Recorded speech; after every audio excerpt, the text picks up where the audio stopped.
Zoti Salani, si e shihni të ardhmen e kësaj lëvizje të re politike brenda Partisë Demokratike?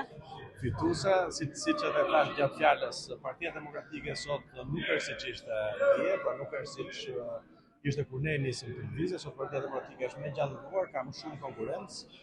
Kemi arritur që po e quajmë në mënyrë figurative tronditjes së Partisë Demokratike për shkak të takimeve masive dhe me entuziazëm të madh të demokratëve, të tregojmë që Partia Demokratike është gjallë dhe për shkak të kësaj po zhvillohen, siç e shikoni, protesta të mëdha, për shkak të lëvizjes demokratëve. I gjithë leadershipi i Partisë Demokratike nuk është më në radhë, po ka dalë në terren për të takuar njerëz.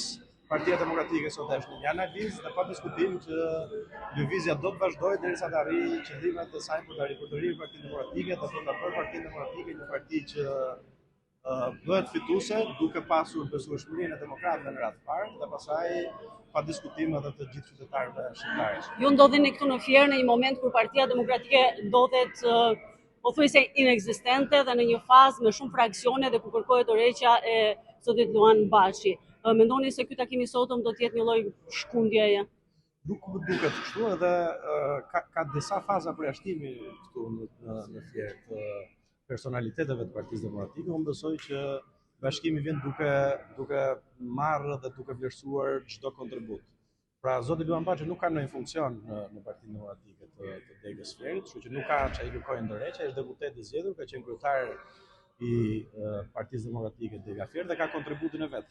Problemi është që duhen mbledhur të gjithë demokratët e tjerë, të cilët janë të pakënaqur për arsye të, po themi, në qarkun e Fierit ka ndodhur që nuk janë respektuar rezultati i primarëve, ka ndodhur që nuk është respektuar plotësisht ndarja në zonat caktuara e kandidatëve për deputet dhe 100 arsye tjera. Ajo që e ritheksoj është që ne duhet të bashkojmë çdo kontribut dhe pa diskutim pastaj mund të bëjmë pjesën tjetër që të hapemi drejt njerëzve të tjerë të shoqërisë dhe drejt partive të tjera për koalicione të mëdha. Si do të përgjigjeshi të zërave që kjo lëvizje e re i shërben mazhorancës? Kjo lëvizje i shërben vetëm Partisë Demokratike. Thash edhe po e ritheksoj që status quo-ja i shërben vetëm Edi Ramës. Partia Demokratike sot fatkeqësisht është ashtu siç e do Edi Rama, e atrofizuar, e pari për të rirë, e ngecur në të njëjtën retorik, në depresion, po e them kështu, për shkak se gjithë retorika është me Edi Ramën nuk ka zgjedhje, nuk fitohet etj, por ndërkohë nuk jepet asnjë zgjidhje dhe vazhdohet me paqartësi strategjike, siç po ndodh së fundmi dhe me rastin e pjesëmarrjes apo jo në Komisionin e Reformës Territoriale, që Partia Demokratike nuk ka nevojë fare të merret se çfarë bën Edi Rama, ka domosdoshmëri të bëjë propozimet e veta për reformën, qoftë për anën substanciale të saj, për kompetencat që duhet të ketë, por qoftë edhe për ndarjen, po themi, administrative, ndarjen e kufive, për të bërë të mundur një reformë që i shërben qytetarëve dhe jo që t'i shërbej politikisht apo elektoralisht Partisë Socialiste. Nëse do të mbeteni një forcë paralele, një lëvizje paralele, atëherë keni një plan B?